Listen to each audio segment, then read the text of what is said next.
There have been some highs and lows when it comes to Iranian football, especially for the national team. Differing opinions when it comes to various topics from players to coaches. So in today's video, I'll be joined with my good friends Arya and Erfan to discuss various superlatives when it comes to the Iranian national team. From our favorite and least favorite goals, moments, and various points of discussion. This will be a podcast style video, which is something a little bit different than what we normally do on the channel. And I will add timestamps for each topic we discuss. And if you're a big fan of Asian football, but more specifically the Iranian national team, this is the channel that you need to be at. And if you are subscribed, why haven't you liked the video already before it's even started so you don't forget? So now let's jump into it. All right, so to get started, we'll kind of ease into it a little bit with some more general questions. And then as the video goes on, it'll be time-stamped with what the next topics will be. But let's get started with some more surface level stuff. What was your guys' favorite and least favorite Iranian national team moments? It could be a goal, it could be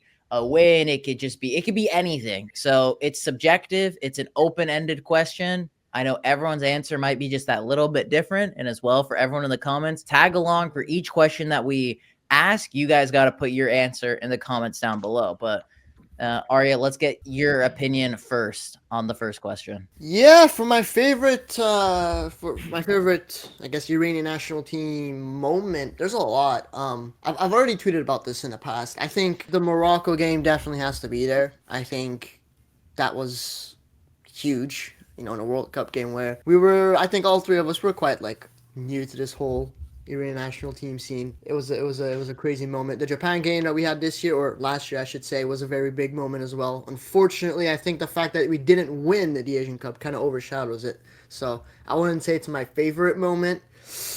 I feel like if I was alive for the 1998 USA game, I feel like that would have probably been it, but I wasn't. I think performance-wise, yeah, I guess it'd have to be that Morocco game. I really did enjoy that Portugal game as well. We were just literally this close of not making it out. But I think that would be it, yeah, performance-wise, I guess. For me, it might be kind of obvious, but I think my favorite moment would be in the 2022 World Cup, the Wales game when Rouzbeh Cheshmi scored, I would say, the goal of the tournament. I mean, just the fact that we just come off that loss against England, and there was a lot of pressure on the team, and the fact that we performed so well during that whole game, and it would have been very sad if we didn't win that game, because I believe that was our best performance at a World Cup game ever. We completely dominated Wales, didn't give them any chance, so it would have been very bad if we didn't win that game. But yeah, thankfully Rouzbeh and the GOAT Cheshmi came in and swooped all the 3 points for us. But I was gonna add, I mean, the reason why the Rouzbeh Cheshmi, or not the Rouzbeh Cheshmi, the Wales game wasn't my favorite is because of the whole circumstance behind the whole World Cup. Yeah, I was happy with the win, but I think overall that World Cup was just a shit show. So I can't find any happiness out of that World Cup, if that kind of makes sense. I guess that's why I would put that lower than the others. Yeah, I mean, to add on to what you said, I kind of feel the same way. I was fortunate enough to be there, and I think that was great. But I think, everything that was going on surrounding that 2022 World Cup, and that's the thing is with everything, like you talked about, Arya, there's moments, like there's little moments, but something always overshadows it. And I think especially with that World Cup, like don't get me wrong, I'll never forget. That's the first ever time I've seen Iran win live. I think it's just crazy because, like what Erfan said, my first ever Iran game, I see us get absolutely back blown out by England, and then I see that performance, and I'm just like, the math isn't math. How did we go from point A to point B? Like from the performance against England to the performance against Wales. And so I totally get what you mean. For me, I think it's pretty obvious. The game against Morocco. I think funnily enough, I was actually hanging out with someone last night and we were playing this card game. It's kind of like, how deep will you go? Where they ask you questions and one of the questions that was asked for me was, what was a moment you just never forget? And like, it just lives right. If you were to relive it again, what would it be? It was that game against Morocco. For me, it was actually finals week. So I had actually... Same. I just finished mine. Yeah. I just finished in it. No, it wasn't. I just finished mine as well. But I had a final that day and I finished it. And I rushed to a friend's house. Like I didn't even go to my house. I went to his house. We watched it there. And I remember when that goal went in, the at the end of the game, I think I started jumping like so. I was making so much noise. He like my friend was like, you can you stop making so much noise? But like he kind of understood that like I wasn't doing it on purpose, right? So he Yeah. kind of just let it slide. But yeah, it's a moment I'll never forget for sure. Yeah, it was just like, and as you guys said, like I remember my finals were finished. I remember I think I took my last test the day before, and I'm pretty sure I bombed two of my like failed it. But I think one was like my business calc class. I bombed the final, and I was like, oh, it looks like I might have failed the class. And a great story behind this. So nonetheless, I remember I invited one of my close friends to watch this game. He's a big Manchester United fan. He's English. He's like a big Derby County fan. And I watch him, me, my mom, and him. Any moment in the game, my mom doesn't watch much or any football, but she watches Iran's games always. She gets excited about every moment. And then when that goal went in, I ran around the house. We all were jumping up and down when that goal went in. It was just absolute scenes. And then I remember I emailed my professor the day before because he uploaded the grades. And I told him, like, hey, did I fail the class because I bombed the final? He messages me the next day after the Iran game. He's like, dude, you must be crazy. No, he gave me like the bottom grade, which is like a 2.0. So that's the bottom grade to pass. And he's like, no, I passed you. You must be going crazy because your team won yesterday. That's literally what he messaged me. Great. So all in all, it's unfortunate that it had to be an own goal, but it's the best own goal of all. Like if I could get that goal like on a recreated poster, I would, but it's just kind of weird. It's just an own goal, so you just can't do that. So then, I think now we move on to the worst moment. yeah, now we move on. Now we go from the highs of the highs to the lows of the lows. So go for it. Yeah, the worst moment, and this is the worst moment by far for me, would be the game against Qatar and the Asian Cup last year. And I think being there also affected it a bit because after the game before it, expectations were very high. Everyone thought we were going to win against Qatar easily, especially when we took the lead as well. But after that, the disaster happened. That's the worst moment for me by far. I think you guys are going to disagree with me on this one. Personally, for me, the game that sent me like just straight to depression was that 3-0 loss against Japan in the 2019 Asian Cup. I know we've had worse defeats than this, like the England one, the USA one, even the Qatar one that everyone just mentioned. But bro, personally, I feel like just that Japan game, like what the hell were we doing? We were, I think, at that point, we were Asia's best team. We were dominating. And I don't know, man. It was a huge reality check to the national team. I think that game by itself kind of opened my eyes to everything that I have opinions of in today's world, where like we're not a serious team and our mentality's in the wrong place. That's like the type of things I didn't see before. And that Japan game kind of changed everything. Where, if you guys remember, that I think was the second goal or the third goal. I don't remember what it was. Where like the whole team went through the referees, and it's like I was watching that. And I was genuinely like, "What the hell are you guys doing?" And the circumstances around it was for me again a big factor as to why this game sent me to depression. I was in history class in the middle of high school, and I was watching it, and obviously, you're not allowed to watch or use your phones in class, so I had to like hide it in my pencil case. And I had tears down my face. I couldn't even look at like what was going on around me, and people around me noticed that like something's not going well. I had an Iranian friend. His name is Ali. Shout out to you, Ali. I remember you. My dad? No, not your dad. And this was after, he wasn't in the same class as me, but he was also watching the game. We didn't even say anything to each other. We just looked at each other and like we kind of knew like what the hell was going on. We were very, very, very sad. But that game, yeah, I don't want to relive that ever again because it was just horrible. It was a terrible way to lose. Also, the way that the players were acting, Osmoon specifically, just unacceptable, in my opinion. So similar to what Erfan said for me, it has to be the game against the USA at the previous World Cup. For Erfan, he was there. For me, I was there. You go from the lows of the lows against the England game to the highs of the Wales game. That's the worst part is, you only need a draw against the US, which is so feasible. Like I've never seen the cards being in Iran's favor more than that in a game situation. Obviously there was all that other stuff that was going on. You can manage a draw against the US, but you go into that game like, okay, we're just going to park the bus from the get-go. We're going to go for the 0-0. And I'm like, dude, if you actually took it to the US from the get-go, going up 1-0, I would have been so confident. Like, even if we could, I wouldn't have been surprised maybe if we conceded 1, but I did not see us conceding 2 or 3 goals against the US. Like, they didn't have the firepower. I don't even think they had the mentality. And then the game plan and the approach in that game just made me really upset because we were just playing for 0-0. And then once we conceded, and then you could see we didn't even create any crazy good chances against the US, but you could just see how easy it was to penetrate that defense, create half chances. And I'm just like, why couldn't we have just done this from the beginning when the game was more safe? But I don't know. And it's just like, dude, out of all national teams to lose to, the freaking USMNT.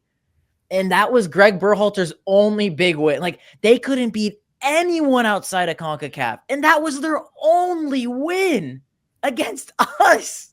Like, come on. That's so disappointing. And I don't even care if we got absolutely booty tickled against Netherlands. This was the easiest ticket we ever could have had. Even though we played so dog shit against England, we played so well against Wales. It was basically a get out of jail free card against a mid USA team. And we fell so short. And it just, I don't know. Like, I know the Wales game was so good, but it just overshadowed everything for me. I hope you guys have that replay of Simon Godos somehow not scoring that. I don't understand. I don't understand it. That's either. like his signature, like shot. Like, the guy doesn't miss shots like this, and the fact that he actually, I feel like we were very unlucky too. Again, we've made videos together in the past, Sharon, where we've discussed this. It's like I felt like the 2022 FIFA World Cup was just cursed, bad vibe, cursed, unlucky. Like, nothing was going our way, except for that Wales game, which we have to say, although we did win, we had to score literally at the last second. Literally. Yeah, I mean, if the best player of all time didn't save us, I mean, yeah. All right. Oh my god. All right, bro. And by the way, I want to mention this. Both the Qatar game and the USA game were at the same stadium. So yeah, that stadium is cursed. Yeah. So both of us, we were at the same stadium. It's a cursed stadium, the Al Mama Stadium. Next one, this is going to be an interesting one. So now as well, we're going to add in some questions that you guys gave us on Twitter, but I kind of like added some twists to it. So I might have slightly tweaked it a little bit more. A youngster who never reached his potential. And again, it's totally up in the air for how you want to look at this question. It could be never reached their potential for the national team, never reached their potential from what we've seen in previous years. We're hoping they could have been bigger. I've been waiting for this moment my whole entire life. This is the moment where I get to just go crazy on this guy who's been pissing me off for the past like 10 years. Saeed Ezzatullahi, KFC Tollahi. This is my message to you. You ruined this national team. Why would you go from Atletico Madrid to Rostov? Why did you think that was a good move? You were playing for a top freaking academy, which was one of the best teams in the world at that time. We're talking prime Atletico Madrid with Koke, Gabi, all these guys. And you go to Rostov to join Osmoon? That was your move? And it's not like, you went there and you were good at Rostov. Don't get me wrong. He was good and all that. But then, you're getting these nice moves. And then, we finally think that you're taking your career seriously. You go to Reading. And then you play like 3 games for them. And then you go to the Belgium league. And then you go to the Danish league. What are you doing, bro? You're so much better than that. And it's just so unfortunate that it went from an Atletico Madrid type player to Shabab Ali, which this fucker Erfan is probably happy about. It's but in all seriousness, it's just so sad because he's a good player. Like, he's very good. He's had very good performances for us. Again, in that Spain game, he was very good. But it's like, in terms of wasted potential, I think it has to be him. I want to give some other honorable mentions. We had players like Younes Delphi and all these guys. Like, where have these guys even gone? It's like, I don't even think they're in Europe anymore, right? I think there's a lot of Iranian players, young Iranian players who've never reached their potential, and that's not just because they're bad players, but because of the decisions that they make. Yeah, that's what I think. But Ezzat Tollahi is definitely on my first spot. Okay, first of all, don't say anything about my best friend. Second of all, my pick would probably be you mentioned this Arya a bit, Younes Delphi. Coming after that U17 Asian Cup, he was still in the PGPO. He played for Istiqlal Khuzestan. But then he did go over to Europe. He played a few games in the Belgian league with Charleroi, and then he went to the Croatian league. He spent I think a season there on loan, and then after that he just disappeared, man. And there was so much hype in him, and the fact that he never even got to make a single appearance for the national team at senior level, just so disappointing. And right now he plays in not even the first division. He plays in the second division of Iranian football. He plays for Niruzamini, which is just crazy to me. And to see the downfall of a player like that, I think it tells you a lot about Iranian players and Iranian football as a whole, of how quickly something can just fall down. I'm not going to just say one yet. I actually have 3 players that I feel fall under this category for me personally. Again, this is super subjective because there could be so many players that you could talk about. I think number 1 on my list is, I guess his new name now is KFC Ezzatolahi. He's number 1 on my list. KFC Tolahi. KFC Tolahi. I don't even know where that came from. I remember like it's what's his name? It's Ali. Ali. Ali, okay. Yeah. Shout out Ali, bro. Not your dad. Yeah, not your dad. Not your dad, Shaya. Not your dad. Number 2, and it might be super duper controversial, is Azmoun. And number 3, before you guys all dig at me because it's like, oh, you're just an Azmoun hater. Number 3, Jahanbakhsh. And the reason why they're 2 and 3, and they're kind of in this maybe category for me, when you look at Azmoun, like he was the guy, like everyone knew about him. Like no one knew jack shit about Iranian football when I was growing up, when I loved the national team, the players, and we didn't get any respect. Everyone knew about the Iranian Messi. Everyone, there was the highlight comps. He was the guy that pages knew they could get clips from, that everyone loved in Iran because he had so much potential. And then wins the title with Zenit. He reaches the pinnacle in Russian football. So we all knew his time. Maybe it was 1 year too late, but nonetheless, it was time for him to make that big step we were all waiting for. He went to Leverkusen. Things were okay, but you could see like there was potential there. Like he wasn't bad in his first year. He was decent, and that's good. That's fine. We didn't expect it to be an easy transition from the Russian league to the Bundesliga. Then he jumped ship to Roma, and you're like, okay, it's not a bad move. It's not like it's an upgrade or a downgrade. He's still in a good level. And he's like a little bit below par there. And he goes back to Leverkusen. I'm like, okay, Leverkusen are now a really good team. Like we're talking about one of the top teams in Europe. Can he break into this team? Can he prove himself to a really good manager like Alonso? And I've already done like a big video talking about it. So if you want, you can just watch that video after this. It goes to Shabab Al-Ali. Like it's just an all-around L. The one thing I will give him, that's the only reason he's not my player on this list, is Erfan has told me, what does it say? He's ass. Then to move on to talking about Jahanbakhsh, I mean, there's so much to discuss. And I think I really need to do like a hardcore video talk about Jahanbakhsh. But it's like Jahanbakhsh was the guy for not even just the Iranian national team, but for Asian football. He was the first Asian footballer to win the Golden Boot in Europe. The first one. Not your Son, not your Dais, not your Jisung Parks, not your Nakamuras, not your Matomas, not your anybody's. It was Ali Reza Jahanbakhsh, the first dude to do it in Europe. And, Iranians were like, okay, this guy's a top mentality. He didn't just play in Iran similar to Azmoun. He went straight to Europe from the get-go. He has a good agent. Seems like he has a good backing. This guy could be the next big thing for Iranian football, break through and create a path for many other Iranians to go to the Netherlands or go to Europe. And he gets the big move to the Premier League. I mean, he said it when he had that big season with AZ Alkmaar. I want to go to the Premier League. I want to be the first guy to do it. And you've seen it in plenty of his interviews when he was at Brighton. There hasn't been many Iranians that have been successful. There have been a handful of Iranians that have played in the Premier League, but no one that has created that path for Iranians to go there and be successful. Because if we had players that, even if it was just a couple, 1 to 2 to 3, that can be good players in the Premier League, it can really help our national team, in my opinion.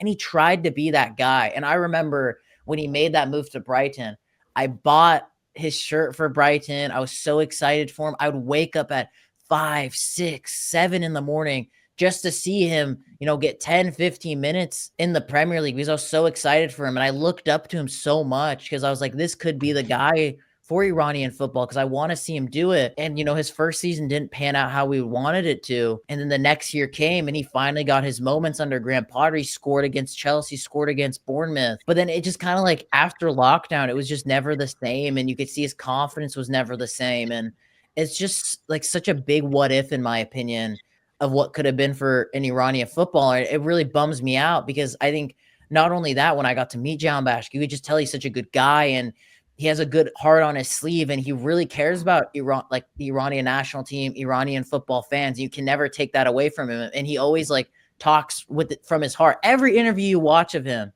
and every interaction I've had with him, everyone that has met him, everyone says he's such a good guy. He represents the Iranian national team well. And it's just so unfortunate. Things could not have panned out in the Premier League. And I would argue like things were not that bad. I think the circumstances were unfortunate. He's so unlucky. But regardless, he never talked down upon Brighton, his coaches. He never threw a fit. He never, you know, pulled an Azmoun. And he still stuck with his guns and tried so hard. And I think that should be commendable for everybody. But unfortunately, he'll always be looked down upon because it just never worked out. And he was not good. He was butt cheeks. He was ass in the Premier League, and it's unfortunate in my opinion, and it bums me out. But regardless, my player would still be Eza Talahi, and I think Arya said everything best about him. If I can add something to Jahanbakhsh, I feel like, I mean, he said it himself. He wasn't favored at Brighton. Graham Potter didn't like him. He literally said, like, word for word, Graham Potter basically lied to his face, saying, oh, you're going to start this game, and then he just, the next day, he wasn't even in the lineup. And if you go deep into what actually happened to his career at Brighton, you find out that it wasn't really his fault. I mean, yeah, he wasn't good, but you can't expect a player that plays 5 minutes a game to score 20 goals in a season. Like, it's just not going to happen. But then at least, you know, he's at least... The reason why I wouldn't put Jahanbakhsh in my list is, I mean, like you said, he won the Golden Boot. I think just off of that alone, you can't even put them in that category. And he's also won a title with Feyenoord just last year. So, and he actually contributed to that. Moving on to the next question. It's kind of been an interesting talking point because I've talked about it many times in my previous videos, not like in regards to I did a video talking about it, but people always seem to want to go back and forth on this topic. Is Carlos Queiroz the greatest ever Iranian national team coach? I would say yes, he is, just because of the fact that the impact he made for the national team and for its future is something no manager has ever done before. Yeah, I know he didn't win the Asian Cup, but the fact that I think it's him that made us regulars for the World Cup. You know, before that we were struggling to make it. We'd never even make 2 consecutive World Cups. But then, you know, with him, qualifiers just seemed like a breeze, especially the 2018 one. And also the fact that he tried so much for the national team. He brought in all these dual nationals, Quddus, you know, Ghocanejad, Dejaga, and he just had the communication that our country lacked a lot. And not only was he a manager, he was an ambassador of our national team as well. So just because of that, I think yes, he is the greatest manager for the team. Yeah, I think Erfan just literally said everything. Yeah, literally, I don't have anything else to add. Yeah. This might be the one thing we all 100% agree on. I would say yes. And again, I already know people, there's going to be that, you know, select group that are going to be like, yeah, but who would it be then? Ghalenoei? Unless Caffeinations Cup. I'll quickly add on to what Erfan said. As he brought up, he built basically a foundation. Qualifying for World Cups was the minimum. Like, that's the bog standard. But it used to be difficult for us. It used to not be easy waters. It used to be choppy waters. He also helped push players to make career choices. So, like, for example, like we just talked about a whole bunch with Azmoun.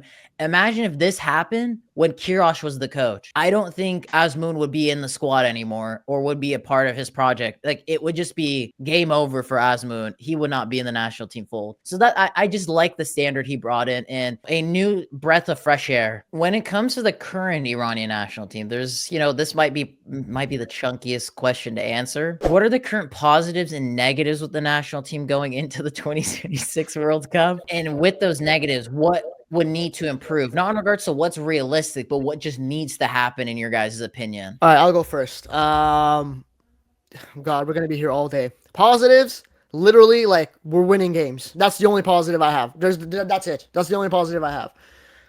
Negatives, our keeper's ass, our defense is ass, our midfield is ass, our attack is questionable. Ghalenoei ass. It's like what positives are there for this national team? I mean, when you go 2-0 up against Kyrgyzstan, and you almost lose the game, what are we doing? What are we doing?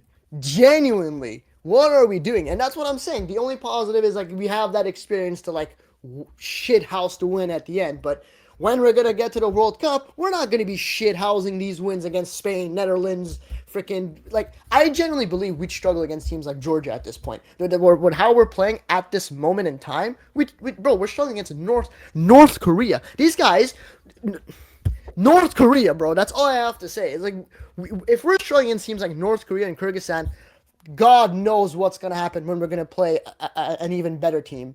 And it's like, I mean, I know he's come to this point where he just wants to win and then just get away with all the points. And then that's it. That's all. Thank you. Have a great day. And I guess with those negatives, what can we do to improve them? Bro, at this point, put me and Erfan in. I genuinely believe we do a better job than Ghalenoei. I'm being dead ass. Like, bring dual nationals, bring more youngsters, bro. Why are we still calling up players like Khalizadeh, Kanani, freaking 37-year-olds? Like, bro, fuck, call up my own father at this fucking point, bro. It's like, who else do you want to call up? You have Alaya Said-Manesh, who's having an amazing season at Westerlo, and he's not even being called up. You're calling up an 18-year-old Asha Shakri, who, like, why did you even call him up? Like, to watch? Like, the guy's a fan at this point. He's not even a football player. They're treating him like he's a Make-A-Wish kid, like just calling him up for no reason. That's it. It's like you've got so much youngsters who are like trying their best. Even in the PGPL, our top scorer, I don't know if he still is, Erfan, correct me if I'm wrong, Reza Ghandipur, and you're out here and you're calling up Shahryar Moghanlou. What are you doing? This guy's nose is bigger than my future, bro. He serves no goddamn purpose. Invite someone who's gonna fight for the badge, and man, it's just there's so many things wrong with this national team, and Ghalenoei is getting criticized as well. I'm not the only one that has this opinion. Like everyone is roasting his ass on Iranian media, so it's like.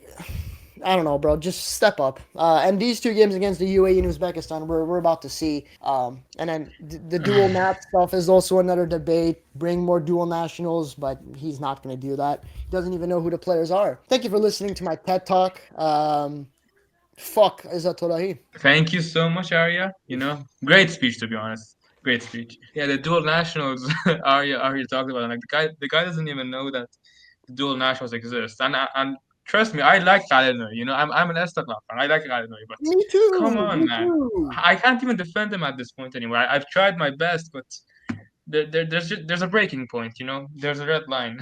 All right. So I think to round it off, I think you guys all talk about it, but I'll just kind of add a little bit of extra icing on the cake, you could say. The big problem is, yes, there's dual nationals. I don't really highlight it much on the channel because the reality is, I think it's an important part, but the reality is it doesn't look like Ghalenoei is going to do anything about it. So that's fine. Within our own control, what can we do?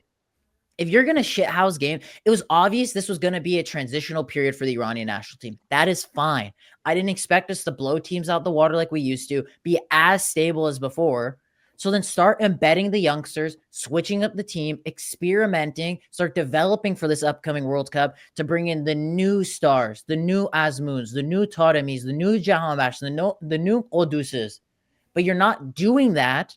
And we're still barely winning games. So what does that show you? That this old team at some point needs to start being phased out, and the younger players need to start being put in. Guys like Sayed Manesh, Hossein Nejad, Hasbavi, all these guys need to start being embedded. And also what's going to help them is if you play them for the national team, there's a good chance at least some half-decent teams in Europe will be like, okay, this guy is a somewhat regular for the Iranian national team, one of the better teams in Asia, arguably the best one, second best one, third best one. But if they're not even playing at the national team level, how can you advertise these youngsters for other teams in Europe to pick them up? You're basically crippling your future that way. Then that leads me to want to ask you guys then, Amir Ghalenoei in or Amir Ghalenoei out? And if out, who would you want to see replace him? So for right now, I'll actually go Ghalenoei in, just because of the fact that two reasons for that, okay? And I know, Shayan, I know you're shocked, but let me get onto this. First of all, I don't think if Ghalenoei is to leave, I don't think the federation is competent enough to bring someone better than him. And if Ghalenoei leaves, I think they just bring another local manager, and I, he is the best Iranian manager, whether we like it or not. And then the second reason is because that we've already gone so deep into this World Cup qualifying Yeah, cycle, it's too and late to it sack just him. doesn't make. Yeah, it's too late. It'd be like suicide if we And it's sack him now. he hasn't lost, so you can't really sack him unless. He's lost one game.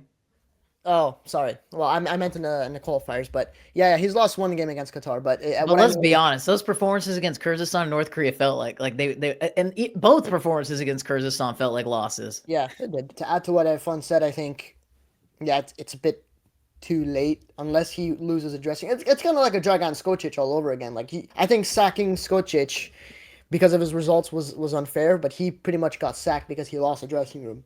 I don't know, he is not losing the dressing room, whether you like it or not. Man, I have to be in. I think kicking him out now I think it's too late to kick him. If it was last year, maybe, but I think now is too late for that. We have the CAF Nations Cup again this year, so he'll prove himself there. Don't worry. This is the first time I guess I'm gonna hard disagree with both of you, regardless if it's too late or not. I don't think it's. We proved it's never too late to sack a manager because we straight up did it 2 months before World Cup and we played fine. Shit. No, we didn't play well. We played fine. We almost made it to the all things considered. We almost still made it to the round of 16. To be fair, we had almost won the Asian Cup. Yeah, but to be fair, we had that great. I mean, Sean's not incorrect either. We had that great friendly run where we played better than we beat Uruguay and we almost beat Senegal as well. Bro, so after those two friendlies, I was like, yeah, we're set. But then what happened. We can't forget the circumstances because that's a huge part. This is my opinion. You could bring in a donkey as the coach. You could bring me in as the coach. At this point, we'll still qualify for the World Cup. Get like the automatic. It doesn't matter. I understand it might be too late. This and that. Like, you can't sack a manager when he's. I don't care. You can. If you really had the cojones, you can, and we would still qualify. I'm not worried about that. I think the sooner you do it, the better it is, in my opinion. I don't care if you agree with me, disagree with me. I don't think it's too late. As I said, we've proven we can better late than never. We did it 2 months before World Cup, and we were okay. Imagine if we do it now. If anything, it would only benefit us. So I am Ghalenoei out. And since you guys both didn't say Ghalenoei out, I guess I'll be the only one that will be giving suggestions on who I would want to see come in, who was almost going to be the coach before the potato Belgian man came in. Hervé Renard. Case closed. That's what I would want to see. And I already know a lot of people might agree with me, disagree with me. Fair enough. What do you guys think about Pizza Mosiman, the current SLL manager? Oh, I love the guy, man. I feel like he'd be a decent shout. You guys said Ghalenoei in, so... Yeah, Ghalenoei in. Yeah, we're Ghalenoei in. So then there you go. So I think with that, let's end today's video on a positive note. So boys and girls, to everyone that watched, this is something completely different to what we normally do on the channel. It's very much a podcast style. Maybe we do it again. Maybe we don't do it again. This might be a limited edition, one and done type of thing. Let us know your guys' thoughts on all of the questions that we discussed. Which ones do you agree with, disagree with? How would you answer each question? Let us know in the comments down below. Me, Erfan, Arya, I pointed the wrong way, but nonetheless, we'll all respond to you guys. So make sure to make it happen. Smash like button on today's video. Do you want to see this again? Boys and girls, I hope you all have a lovely day.